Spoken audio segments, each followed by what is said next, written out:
That's so weird. Hey guys, how are you? Sorry for laughing.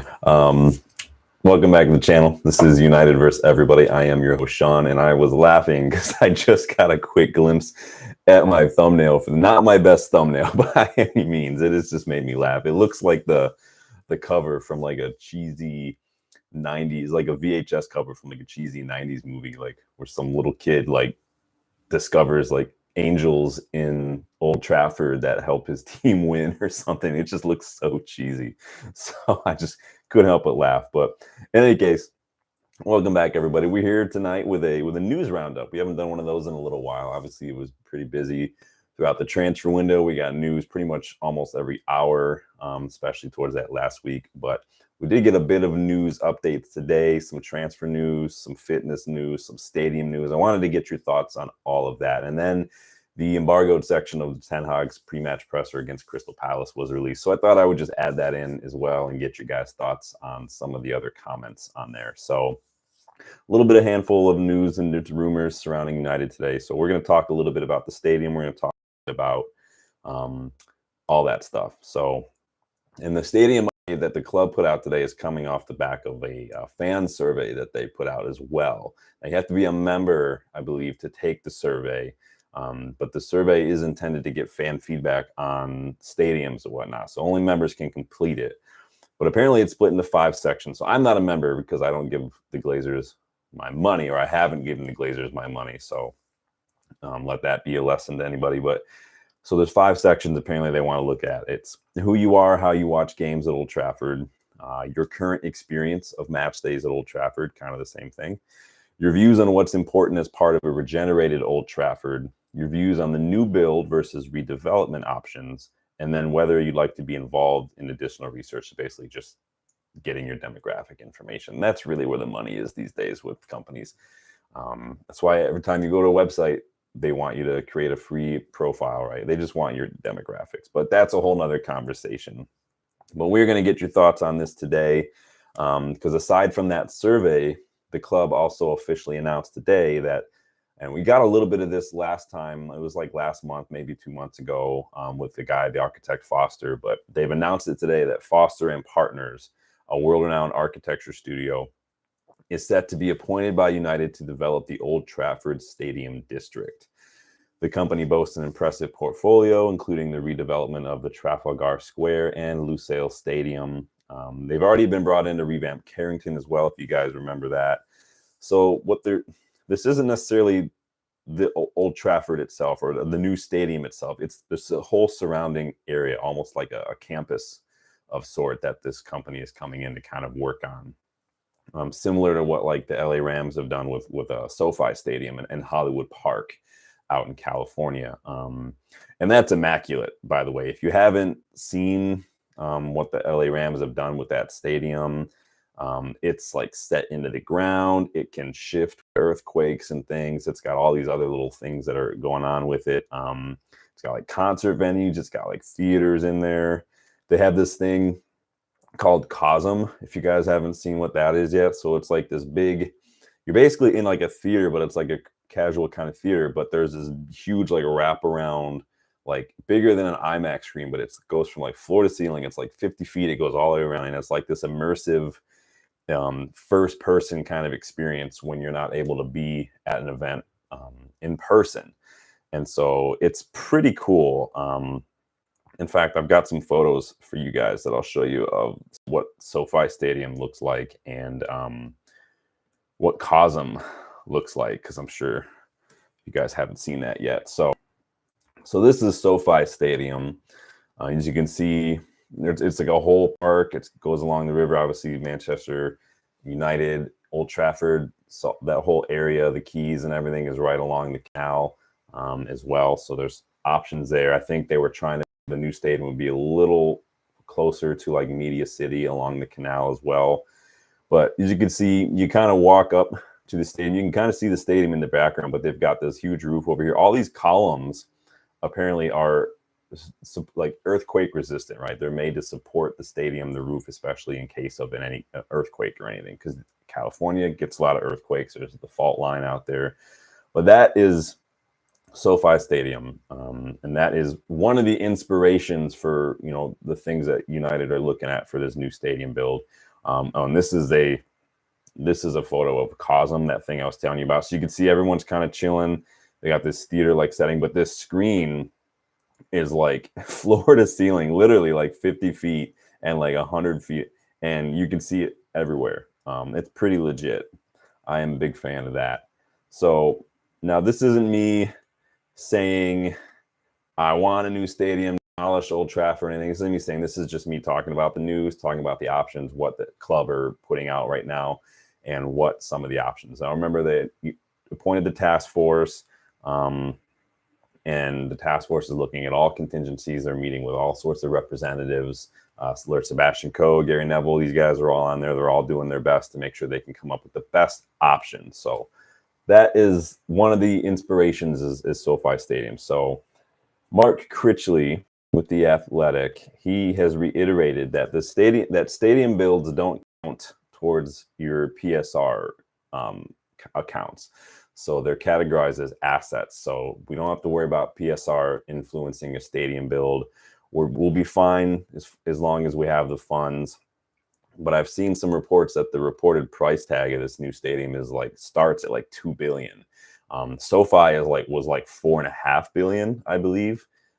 So that's insane. I don't know if it needs to be that crazy, because SoFi have this giant wraparound. It's like 100 yards long, like 70 yards wide, like this wraparound double-sided screen right above their football field too. I don't think we need anything like that at a new stadium, but the time frame I think is also like 2030, so like another 6 years or so. And again, other stadiums, they're looking at other stadiums and what modern stadiums have been doing. So they're looking at, like I said, SoFi, Bernabeu, things like that, Lusail.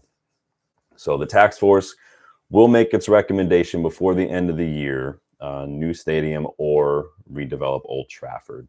The task force doesn't decide, they just make a recommendation. So Ineos are still right now in the kind of the fundraising phase that involves several things, like speaking to business owners, talking to economists, talking to just the council and everything, to try to get others on board. They're going to be doing kind of that, just shaking hands kind of thing, trying to motivate and kind of share that vision and get others to share in that vision and maybe join them in that through fundraising and things. We did the video a while back to discuss, the pros and cons of big stadiums. Now, I don't know the ins and outs exactly when it comes to the laws and whatnot and the policies when it comes to what goes on in the UK, but that video went into detail of instances in the US where stadiums and the surrounding economy, what kind of impact that has. Is it actually good or not? You guys can go check that out. I did put a link in the description on that one if you guys want to take a moment when we're done here today to go watch that video and learn a little things or two. We talk about philosophy, we talk about economy, all that stuff. So go check that one out. Because the aim, obviously, the big sell here is improving the surrounding area, but it's not as straightforward as they make it sound, and it's not as straightforward as it seems. Common sense would tell us, like, oh, you put a stadium in the surrounding economy, the restaurants, the hotels, whatever, the attractions, they will get a boost. Not necessarily. Like I said, I touched upon that in that other video. I put the link in the description. Go check that out when we're done here. But let me know your thoughts on the new stadium. Do you want a new stadium? Do you want to redevelop Old Trafford? Let me know your thoughts. I know we've spoken about it a couple of times, but bears repeating. So since stuff's coming up. So I want to talk a little bit about Ten Hag's press conference, because the embargo section of the pre-match presser was released.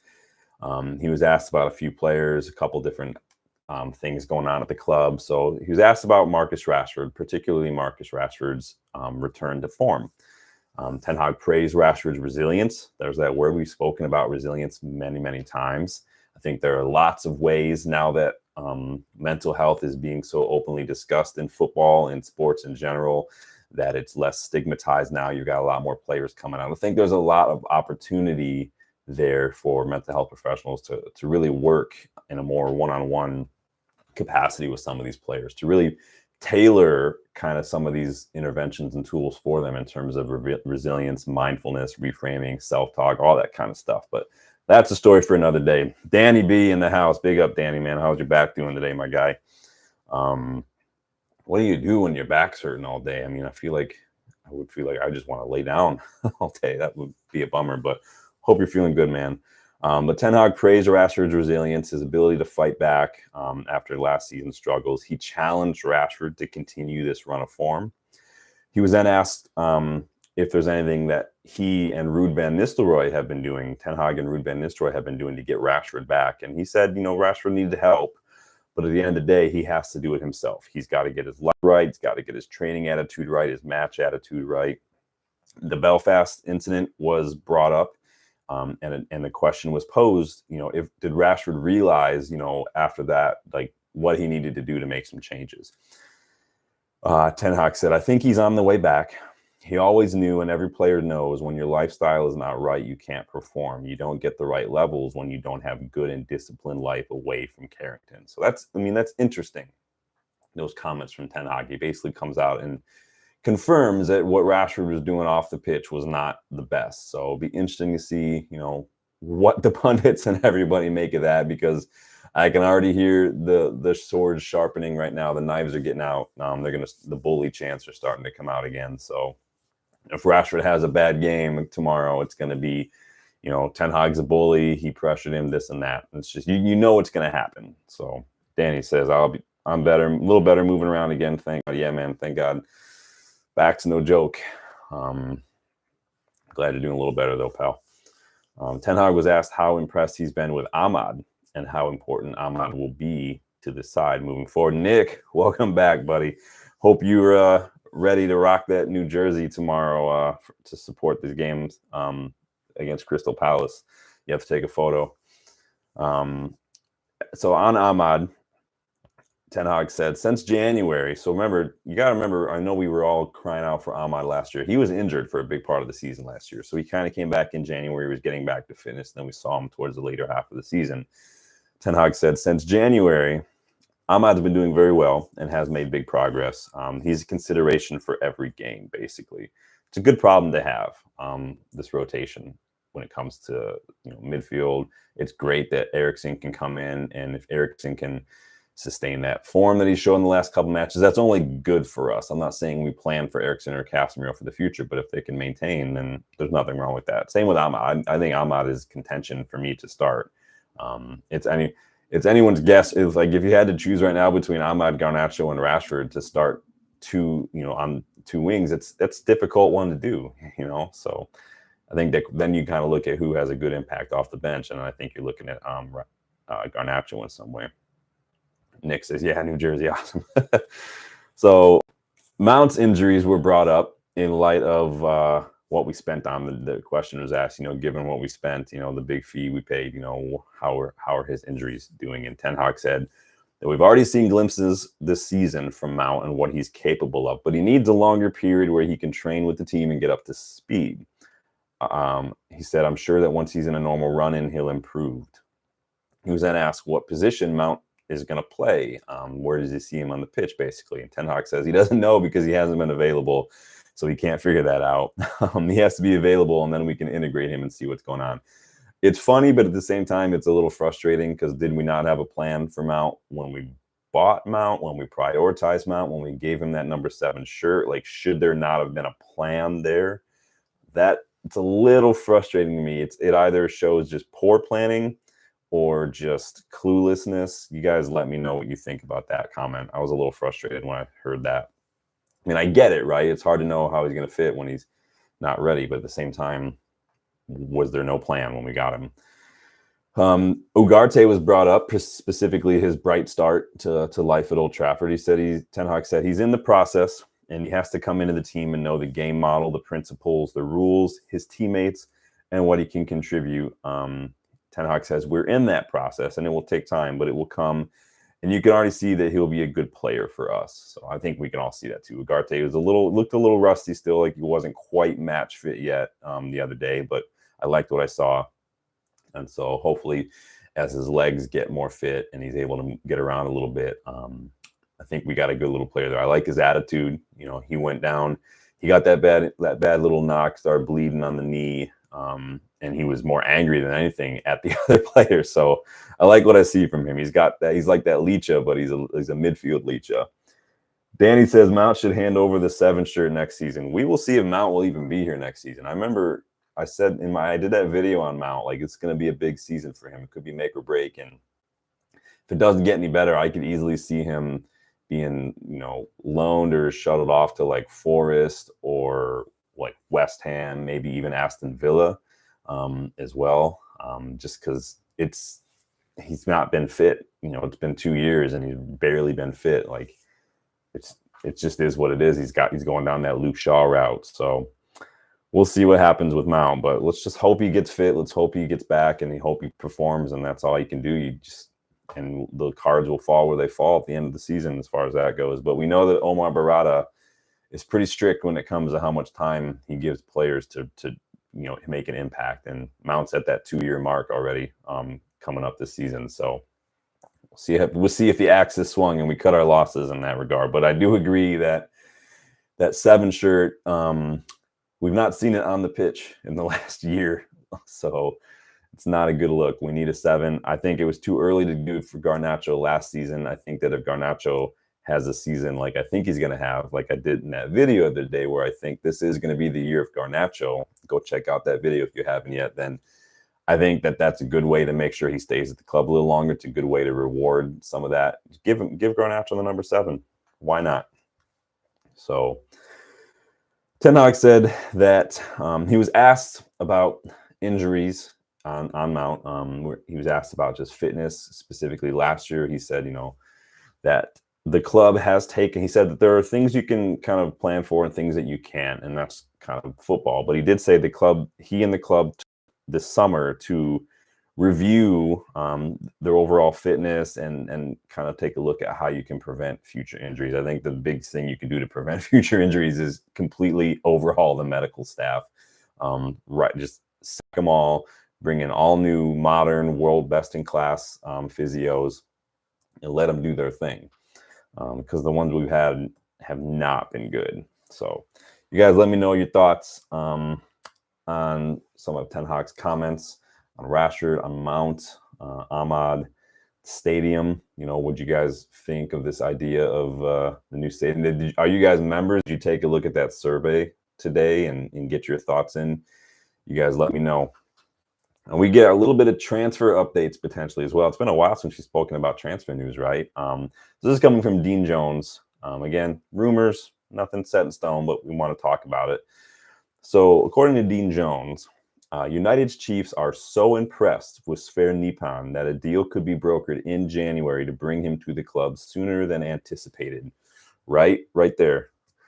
He said Manchester United are intent on making sure that they don't miss out on top talents for the coming years when they have been early to scout them instead of paying premiums later down the line. I mean, that's just common sense, right? If you've ever read the book Soccernomics, right behind me, there's been like 4 versions of it, but it does talk about it's much more cost effective to maybe pay a little over the odds and take a risk on a young player and sell them than it is to pay over the odds for an older player. I mean, it's not rocket science. And so if we're scouting players heavily, like at some point, we need to pull the trigger. We need to make a decision. If it doesn't work out, we can always sell them, loan them. We can put in some big sell-on clauses, buyback clauses, because we've done that many times. It's only better. I'm not saying go the Chelsea route and just buy everybody. These are young players. They can easily go out on loan. Nypan can come and then we can loan him back to Rosenborg if we want to. It's not that big a deal, especially if we are legitimately looking at Baturina at Dinamo Zagreb, who is a little bit more first team ready. A lot of options, but it's hard to walk that fine line between kind of spending a little too much and getting someone a little too early and maybe it doesn't work out, and waiting too long and maybe missing out altogether or having to pay a lot of money. It's hard, but I think if you're scouting and you trust your scouts and you have good scouts and you back them, then it's okay to make that move. Nick says, I think nobody deserves the number 7 yet. So who would you give it to? Who would be first in line for you, Nick, when it comes to that next person to wear the number 7? Because I'm going to tell you right now, I don't think we should have given it to Mount. I don't think Mount really and it's hard to say he hasn't shown, because he literally, it's not that he hasn't performed, he just literally hasn't shown it because he hasn't been fit. So, but are you guys excited about Nypan? Do you think that that's something we can move for in January? You know that Norway's league ends for the winter break, so it could be an opportunity to get that done. I think that if he's a player we're looking at, it's something that we have to go do. So I think he'd easily come in and make a difference. And if not, if he's going to go into the academy, or maybe if we're going to loan him back out or something, that's nothing wrong with that. At least we have him, and then you can figure it out after the fact. It's like when you're buying a house, right? You want to. A lot of people will say, like, you don't want to start too high. You don't want to, go too high right off the bat. But and I get that too. You want to. People like to go into buying a house thinking that they can start this bargaining process. The bargaining process comes after you've got an offer accepted. So it's best to go in with a good offer, that gets your foot in the door and gets accepted, even if it's a little higher. Because once the offer is accepted and you guys are under contract, then you can negotiate based on what comes up in the inspection, what comes up in the what's the other word I'm looking for now? The comps, like when they're looking at comps and things like that.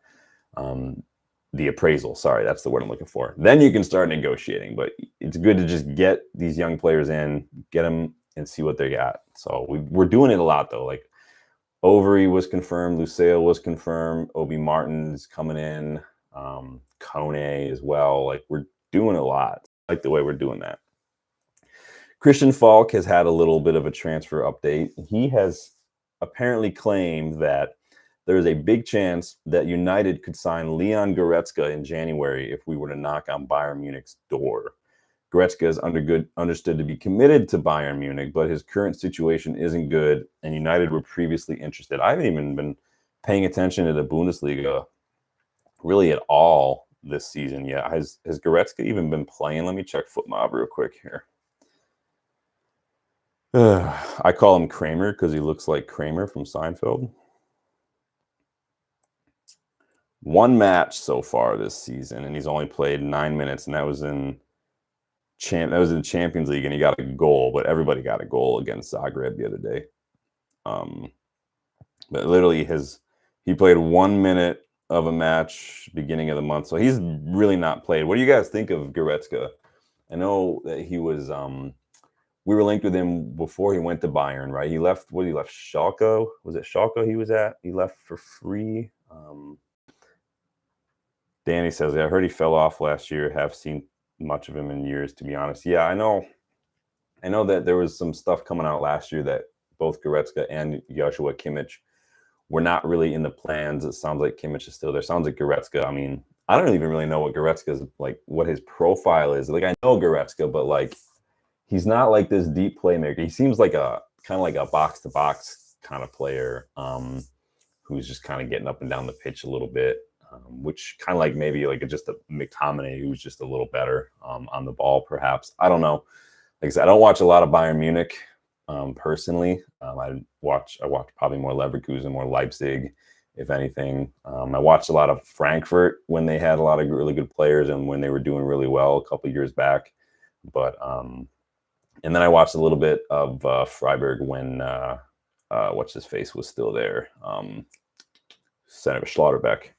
So, but I don't know. Let me know what you guys think of Goretzka. Is he something that we need? I think that we've been linked with a lot of midfielders. Angel Gomez we've been linked with. Nypan we've been linked with. Baturina we've been linked with. Now Goretzka.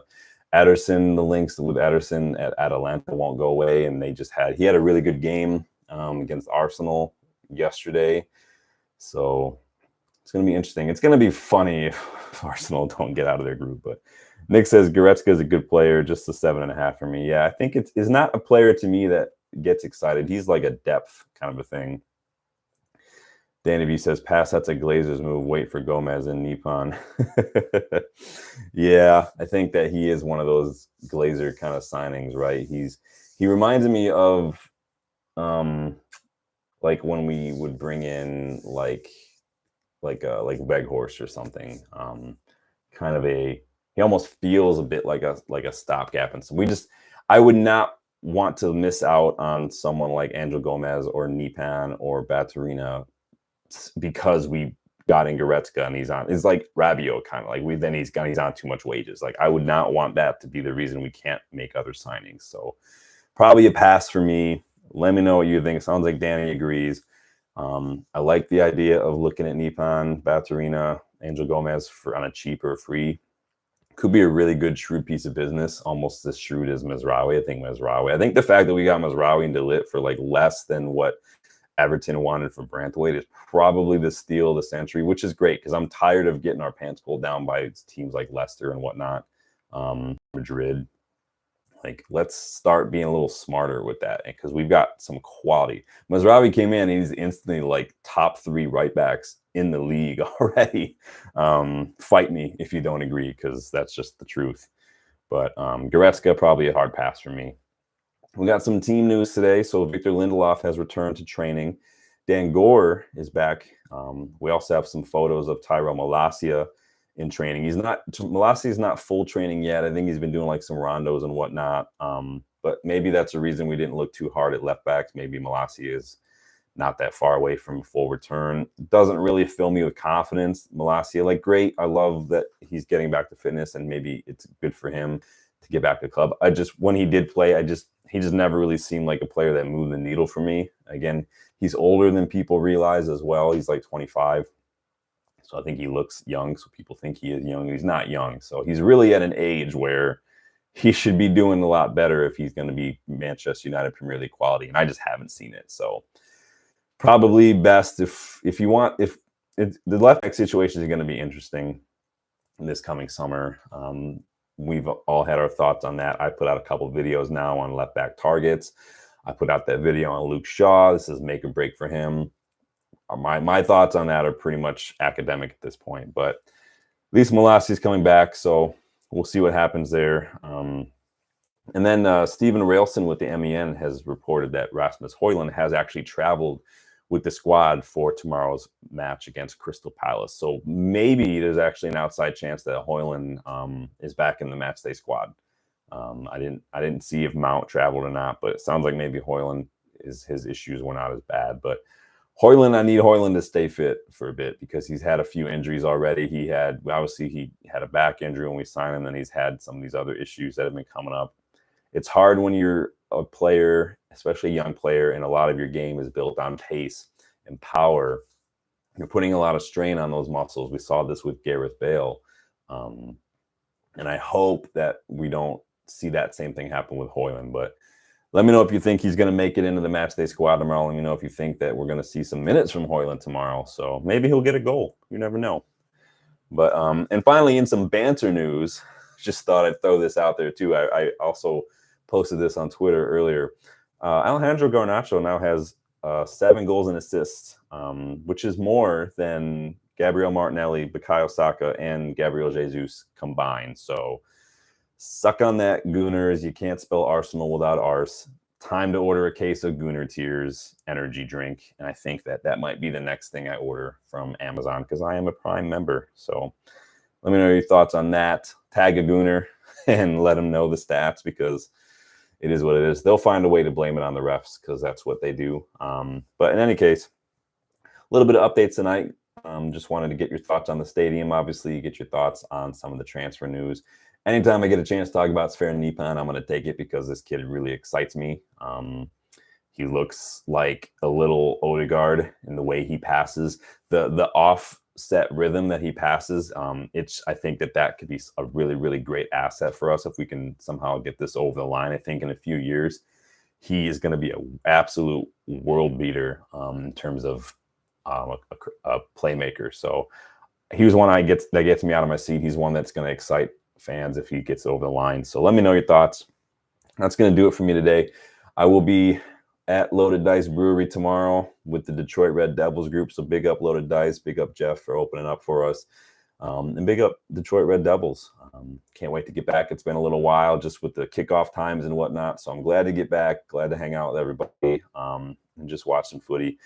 Let me know where you guys are watching it from. Remember, I predicted 2-1 United yesterday. Some of you had it like 3-1-ish. But I'm excited. I think we definitely need this 3 points. I think we can definitely get this 3 points. not only are our palace weaker than they were, we are stronger than we were, and we have fit players now. So there's no excuse to not come back from Selhurst Park with 3 points. But it's going to do it for me, you guys. Thank you guys for stopping by. Danny and Nick, good to get a little impromptu news roundup tonight. But let me know your thoughts on the stadium if you weren't able to catch it live. Don't forget to like the video if you haven't yet. Don't forget to subscribe if you are new. It is right there in the corner of the screen. And we are on the road to 2K. So remember, I did promise some more giveaways when we got to that 2K mark. I think we're just shy of 1,600 subscribers now. So we're cruising, but it's all thanks to you guys. So I appreciate the support, appreciate the engagement, appreciate just everybody getting their thoughts and their opinions and joining in. Thank you guys again. I will see you maybe tomorrow. Could be Sunday. I will let you know. But I will see you when I see you to get your thoughts on the match. I'll give my thoughts on the match, and we'll all either celebrate or we will decompress with some therapy. So until then, enjoy your evening. Danny, continue with the recovery, man. Glad to see it's feeling better. Nick, thanks for stopping by. You two, wear your new gear to celebrate and support the channel. And I will see you guys on the next one. Later.